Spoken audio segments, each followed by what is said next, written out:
Welcome to another Got it. episode of Roll or Die. I'm feeling a little bit inadequate in the presence of this woman. She is a trailblazer on the Brazilian Jiu-Jitsu scene. She has won, I think, well, all tournaments that I know in Australia that I see her at, she's always winning. And she is just come off winning brown belt, no gi worlds, weight division, and open. Wow. She is the wife of another legend in the sport, Adam. She is Emma Metcalf. Thanks for joining us, Emma. Thank you very much for having me. Cool. Is that an Irish accent I detect there, Emma? It is indeed, yes. Ah, cool. Awesome. Awesome. Yeah, I was trying to figure out the other day how long I've been here. I'm thinking 15 years. Oh, Wow. yeah. Awesome. Yeah. And you landed in Still Perth. there. You're in Perth of all places, which is interesting. It is. I had done my whole year backpacking Mhm. and lived all around. But two of my sisters settled in Perth. So that's why I ended up giving Perth a chance.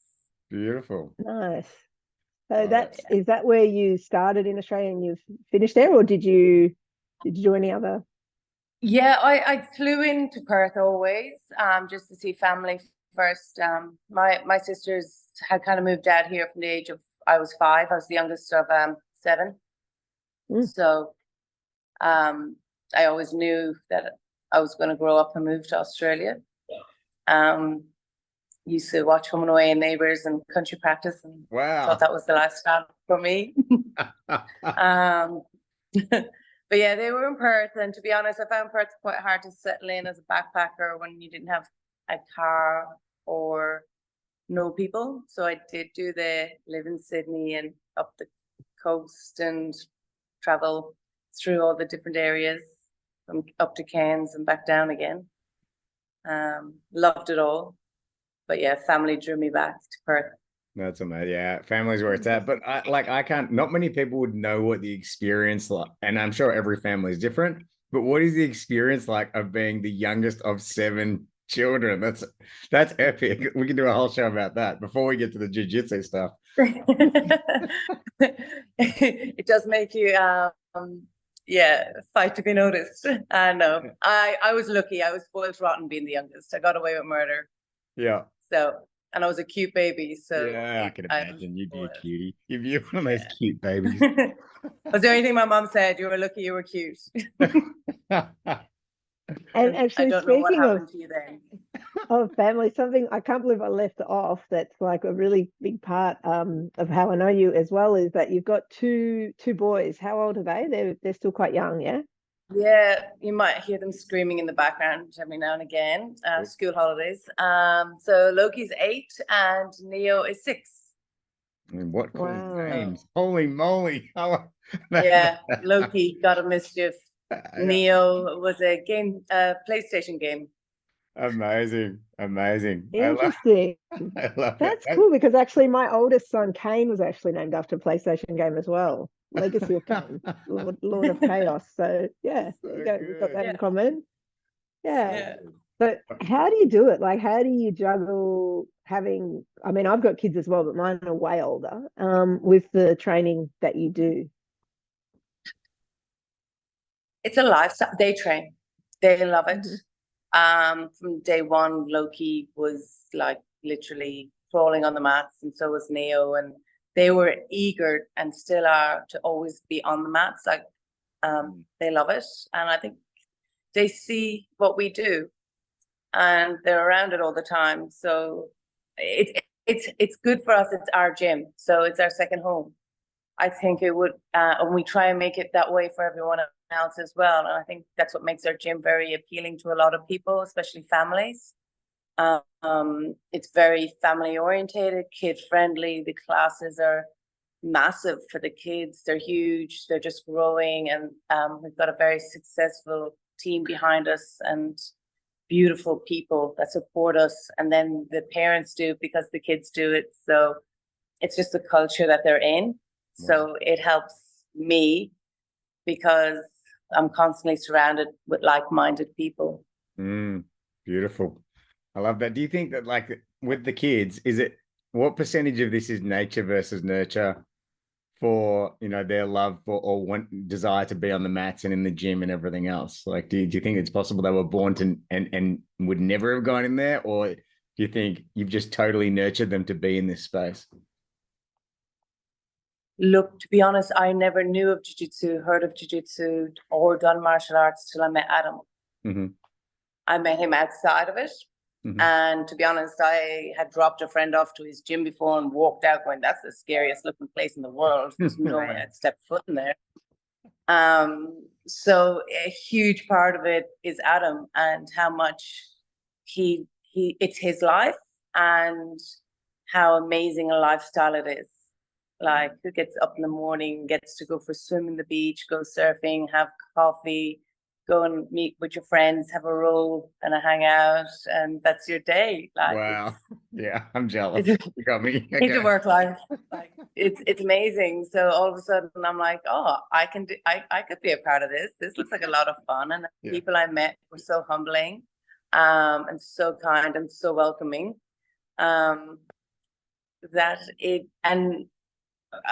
I said, I didn't know what the sport was. I think he introduced me, said, oh, I've got this ladies only MMA class. Do you want to come down? I was like, oh, okay.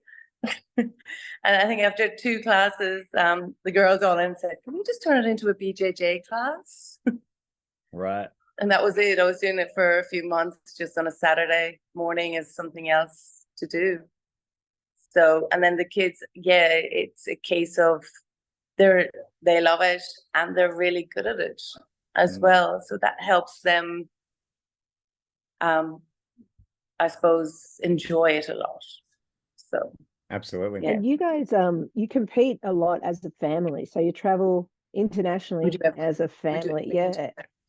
How is that? Because I know for myself, competing internationally, like, it's hard as an individual, trying to take like a 6-year-old and an 8-year-old halfway across the world and compete.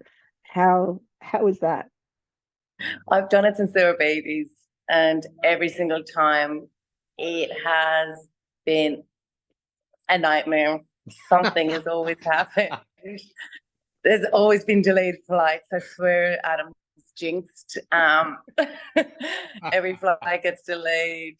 I don't think we've had a smooth sailing, but it takes so much of that comp nerves away because there's something so much more important to focus on as well.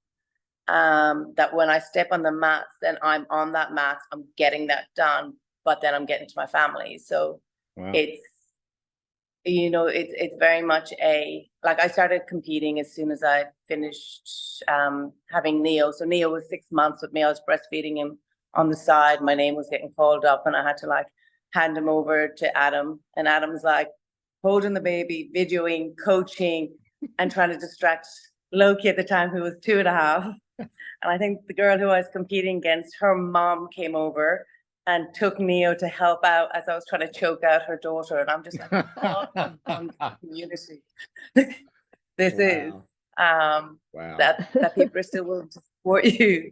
So yeah, with the kids, for me, it's what we do. We do it together, and we're trying to let them see what it is all about and what is needed to be done to compete, and the commitments that we put into it and the work, and that to be good at something, you have to work hard at it.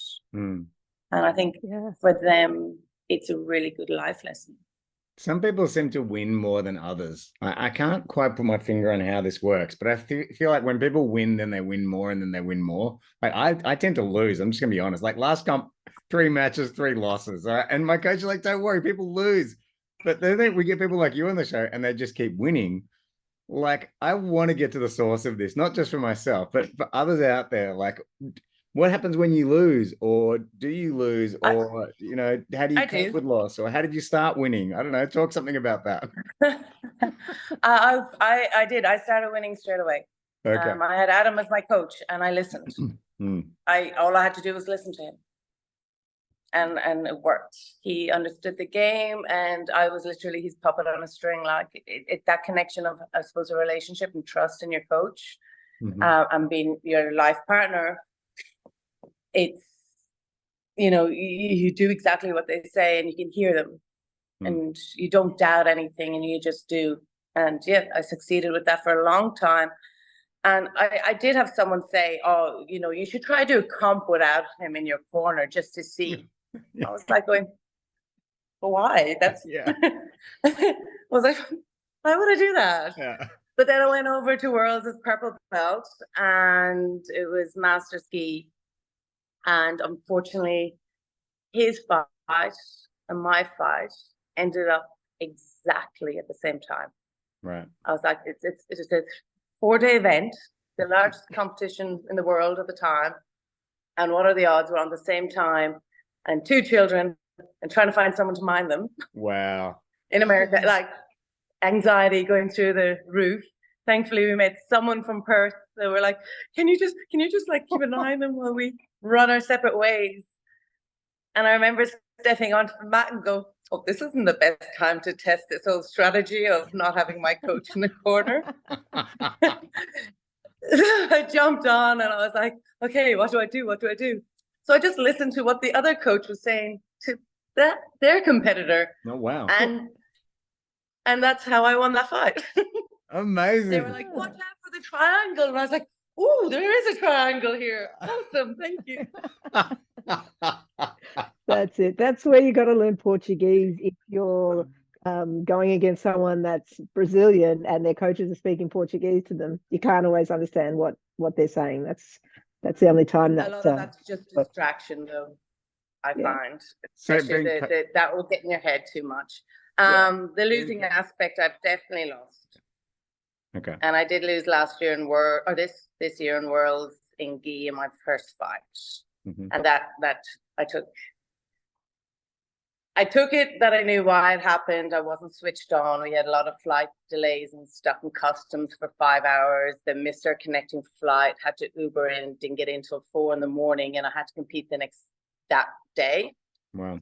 So by the time I got on the mat and I was still kind of trying to stay calm, I was like, "You're way too calm. You're not switched on." And within the last 20 seconds, Reese stood up and I went for it, and I had a perfect down bar, but the timer went on me. So a few more seconds. So I knew I could have done it if the switch was there, but I took that and I went back home and I went and done Pan Packs and got my medals there, and then said to Adam, "I've looked at Worlds no gi. There's people in my division. There's people in your division. Is there any chance we can just get redemption?" I was like, "I haven't trained no gi in a year and a half, but I genuinely think I can do this. Because if you think you can do it, I'll make it happen." You're like Highlander. That's what I've got you as now. You're Highlander. And then you won everything. You won your division and you won the Open. I did. I went there with a massive mission. Wow. And nothing was going to stop that. That was yeah. So talk us through like your mindset. I'm really interested about how you can kind of put those distractions aside. Like you talked about, I think I saw on your social media that one of your children had gastro or something at the last at Nogi Wells. Like, how do you, especially as a mother, like kind of put that aside and now it's time to focus. I'm here to do a job and I'm not worried at all about any of that. I'm always worried. I don't switch that off. My kids are everything to me. We thought he was on the better side of the gastro at that point because it had been 24 hours. So, and he was starting to eat and drink and look better. So in fairness, we thought he was good by that, but I had that horrible mom guilt going, "You're like, he's not at home in his bed. He's been vomiting in the hotel bedroom for the last 24 hours. And, you know, at that point, we'd done everything we could for him.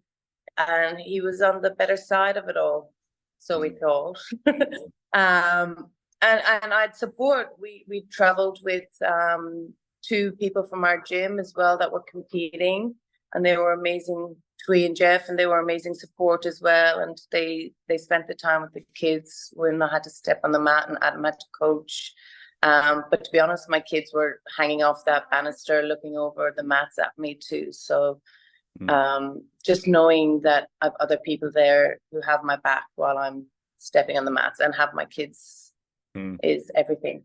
And I know it's 5 minutes. It's not like I'm gone for any longer than 5 minutes. It's no more than someone running to the toilet and back. Yeah. And you're doing something admirable as well. You're not like, leave me alone so I can get drunk on the couch. You know, you're like, exactly. leave me alone so I can finish this bottle of scotch. No, it's not like that. And hopefully we're inspiring them. You know what I mean? Yeah, like I that's want right. them, it's going to be them doing it. They usually do Kids Con when it's the World Ski. So they compete as well at the same time. So awesome. What's like when Adam came on the show, we had photos of you somehow. You were like, oh, it was maybe your engagement or your wedding or something. You're in a cast. I can't remember if it was elbow or leg. Your I got arm was in a sling. Oh, look at you, this your shoulder beautiful crosses. little shoulder of mine. Yeah. My So ongoing. are they load-bearing band-aids? What's that there? Is that... There's some. I went back to the surgeon today, so I got the actual waterproof plasters off, and then it's just some tape now to keep the incisions closed. Keep the arm. I have an ongoing problem with my shoulder. Right. Okay. I had massive surgery last year. I had a slap tear and a bicep reattachment. Wow. And unfortunately, I grew some bone spurs during the healing. So last year it was a massive recovery from that. And then this is just a cleanup because it just didn't have full mobility. Okay. So how's that So feel? you're competing while this is going on still. You're still training hard, and how's it affected who your doesn't? training? Yeah, it changed my whole game. Yeah. Whole different game, and it's amazing game now. Like I genuinely feel like I have my own game, which is my style, and due to my injuries, every injury is a blessing in a way. It makes you your style not the normal. And how I react to things is a lot of it's to protect the arm and the shoulder. And in doing so has given me my whole passing game and attacks now, which is really, really good. Okay, my mind is going deep down a rabbit hole now, but it's like, it's your own game. You just called it your own game, and yet that game was given to you by someone else injuring you, and yet that new game that someone else has given you is better than the game that you came up with initially. So that's where my mind is at. Like it is in a way, because I didn't actually get injured per se by one person. Like I got hurt by any of my training partners or anything I'd done. It was just wear and tear. Okay. It's it wasn't any one thing. I don't remember falling badly. I don't remember being Kimura or nothing sticks in my mind. I unfortunately just started getting niggly, sore, was doing some rehab, and I think if anything, I probably made it worse trying to rehab myself. I can relate. But I do have, So and I think everyone's the same in jiu-jitsu. By getting an injury, you have to change in a way. It makes you, I can't go that way anymore. What other paths have I got? What other angles? Can I do it on the other side? Can I do it better on the other side? Okay, how do I stop that from being attacked if I switch direct? Yeah. And also other people, when you do it on the other side, which is the non-normal side, then how do other people deal with you doing it on the non-normal side? Because that's a whole problem for them to solve. So yeah. It is, and it's never as tight and it's never as well played out. So it's there's a lot to be said about being on the other side. That's the title for the show. There's a lot to be said about being on the other side, right there. I feel that's a title. I'll write that down. The dark side. Yes. Now, Anton, can I take control to just share my screen for a minute? Yeah, sure. Because Emma, I want to talk about the women at your gym. Like your gym's probably, I guess you could say, one of the biggest gyms in Perth, from what I see. Like it looks like there's heaps of people in your on the mats. and you guys just recently had a grading. I just want to share here. Can you see that? These are the women. Oh, wow. That's the ones that got promoted. I mean, That's just the promoted ones. Yeah. that's right. So this is like, I mean, I'd be happy with half that on the mat for one of my classes. But yeah, can you tell us a little bit about maybe the culture at your gym? Like, what is it you think that makes a gym able to keep, bring women in first of all and retain them? What's important for that? Well, like I said, when I first began, we looked at Adam had a female-only MMA, and then those females went, oh, we like the BJJ aspect. Can we turn it into that? And we used to call ourselves the AMMA Angels. We had rash guards. Jits and tits in Melbourne. That's what absolutely calls their girls. We had the rash guards and everything. But genuinely, we were all very interested in competing and very interested in supporting each other. And when I think it was just a really good culture from the top down, and the fact it's a family gym and a competitive gym. And we've a very open door policy as well. Like we've lots of open mats. Every Sunday we have an open mat. All during the Christmas and the New Year at 9 a.m. there's an open mat, and it's welcome for anyone to join. We run a ladies class every week on a Friday, but to be honest, when any female wants to join, it's like all our classes have women in it. So if you feel like you just want to stay with a female while you're training, that is acceptable. There's a comfort point at the beginning that everyone might, or some people might feel they need. And then it's that respect factor on the mats. I think it's just people see as well, it's possible. And that's why I do what I do and keep doing what I do. Is like I didn't start till I was 36. And I had 2 kids. I didn't train while I was pregnant because I was still a white belt and no jiu-jitsu experience to keep myself safe. But I jumped back on as soon as I could. And I think people just seeing it's possible. My help. And that there's no excuse to think, oh, I can't do that. It's like, well, why not? Because it's all men, for example. So no, let's have a female only class. That's the possibility. Is that what you're saying? Yeah, the female only is a great starting point for people who want to try it and are still a little bit nervous of it. And also gives that open area where you can talk about the stuff and how jiu-jitsu affects you a little bit as a female.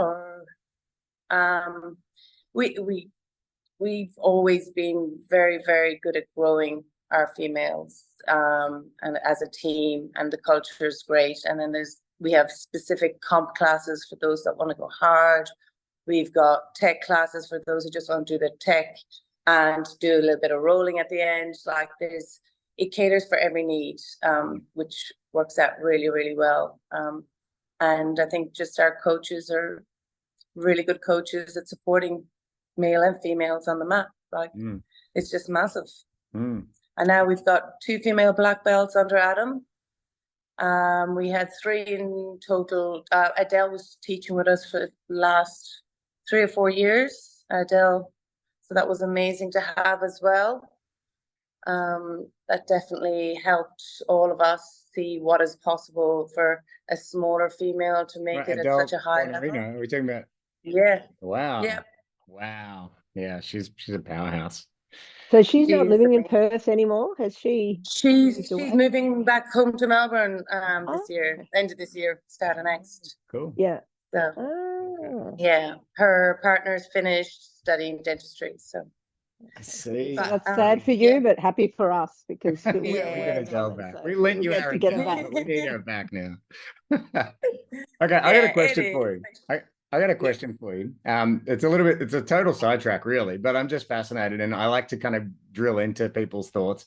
What do you think is a reasonable drop-in fee for a gym, right? Like if you're traveling, if I'm coming to your town, not me, because obviously, like I've come with marketing stuff, so you might even have me for nothing. But if I if someone's traveling through and they're just let's say they're a purple belt, how much should they pay to train in a gym just passing through? That's my question, because someone got charged, I think, $50, I think, the other day, and they just thought that was totally unreasonable. I never drop in, so I don't know what this sort of thing is like, but what do we think is reasonable? I have but the way I work it is going, if you're going for one class, all casuals, say hello. Hey, brother. Hey guys, how are you? Yeah, mate. She's doing an epic job, by the way. Yes, you need to kiss I know that she's shoulder back, amazing man. and everything. Yeah, just come to check. You want a drink? No, no dramas. I'll Cheers, chat to you guys later on. Go. See you guys. Drop in, please. He has to do. Well, what we do is if someone just is coming in for a casual, if it's an open role, it's $15. $15. That seems reasonable. That's an open mat. Yeah. If you want a class, 28. If you Okay. want a PT, it's whatever the PTs themselves charge.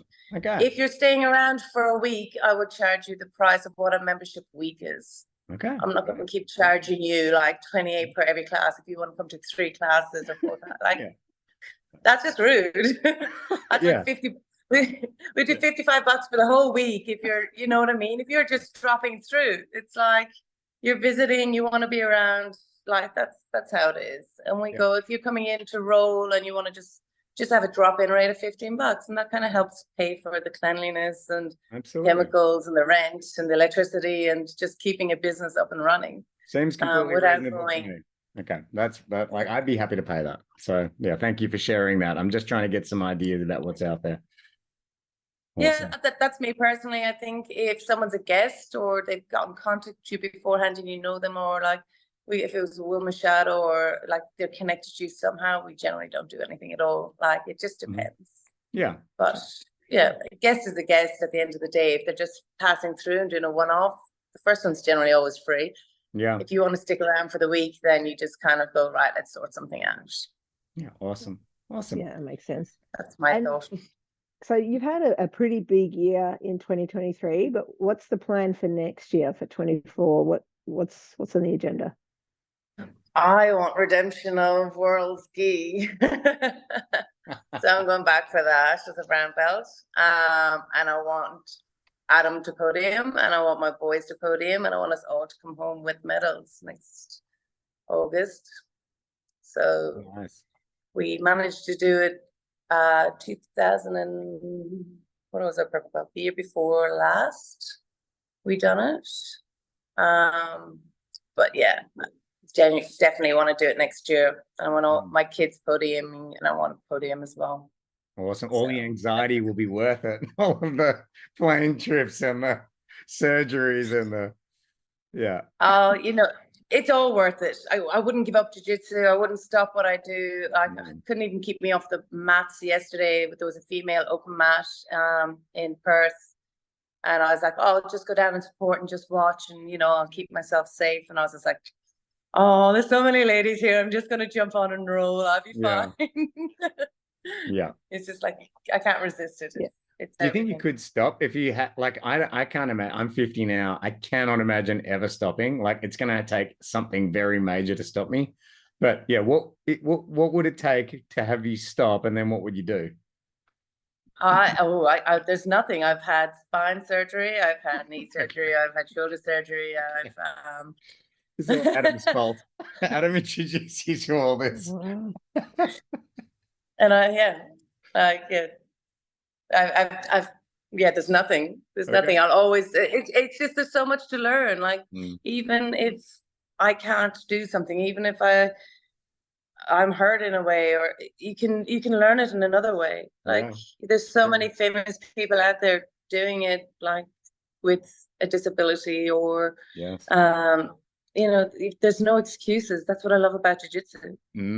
Like you can be any size. There's no excuses. That's what I love about jiu-jitsu, is another potential title. There isn't. I just like I can be broken, but I can still go out there and give my heart and my knowledge to someone else that's learning and feel that they've gotten something out of it, and you know that just makes it amazing. Wow.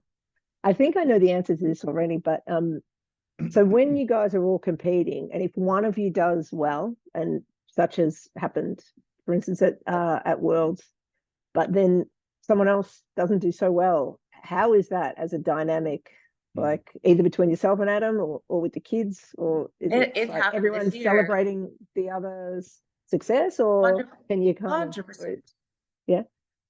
We always celebrate the other person. Like, we were unfortunate, Adam had a bad call, his first fight, and it was a ref's decision. And everyone was like, woohoo, Adam. And then the other guy's hand got raised. Everybody was in shock. Everybody, like, and he just stepped off and he goes, I can't let anybody take away the joy of what has happened already. It hurts. I was more upset and I was more angry and I was so frustrated because I'm only a brown belt. I can't step up and say anything. He hasn't got a coach. There's nothing that can be done. But like we live through each other. So his success or my success is just us as a family. That's why we travel as a family. And like, my kids saw me lose last year. And I said to Loki, I may have lost, but you know, you will lose sometimes, and that's okay. And it's a learning curve for them to see that it's okay. And I said, look, mommy's going to be upset. I'm going to have a bad day today. I'm not going to be very happy at times, but that's okay, because this is how I'm feeling. And for boys, I think it's really important for them to understand they're allowed to feel these feelings, and they should express it if they need to, and that we all go through it. And I think as a mom, I think especially for boys who don't want to communicate and want to like put on a brave face or over celebrate, which I can't stand either.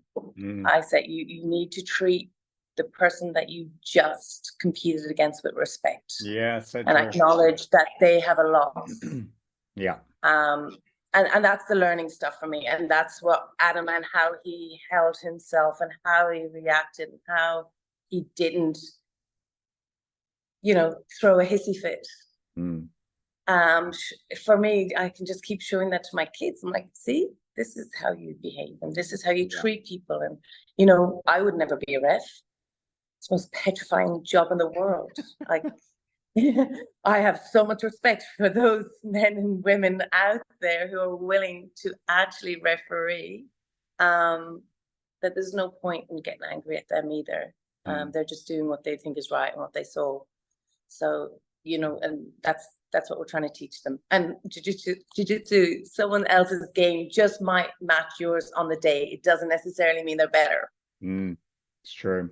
Okay, we're nearly out of time. We got 3 minutes 38. Okay. I've got a question, then Kim will do the closer because she just does that. She does the opener and the closer. But medals. I have a lot of medals and I don't even win that much, right? Too many medals. But actually my son has a lot of medals as well.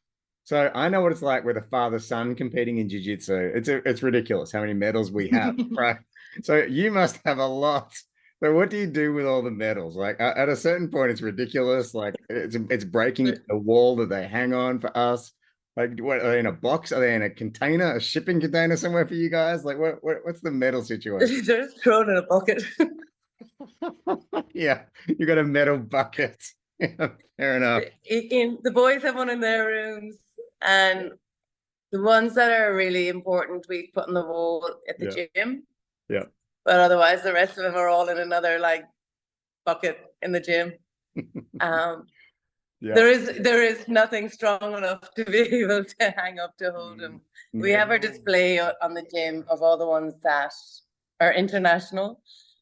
I've made a note of medal bucket. I'm going to get myself a medal bucket. Thank you.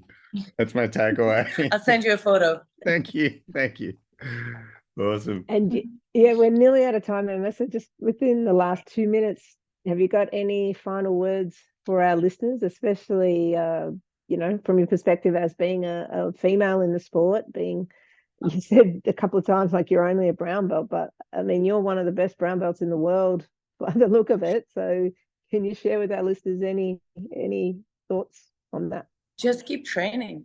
Even when you can't train, show up, be on the mats and watch others and help others. Helping others is huge for developing your own game. But it's just empowering to see everybody else grow. The BJJ community, Will Machado, I just love seeing it grow. The community John Will has built is just amazing. And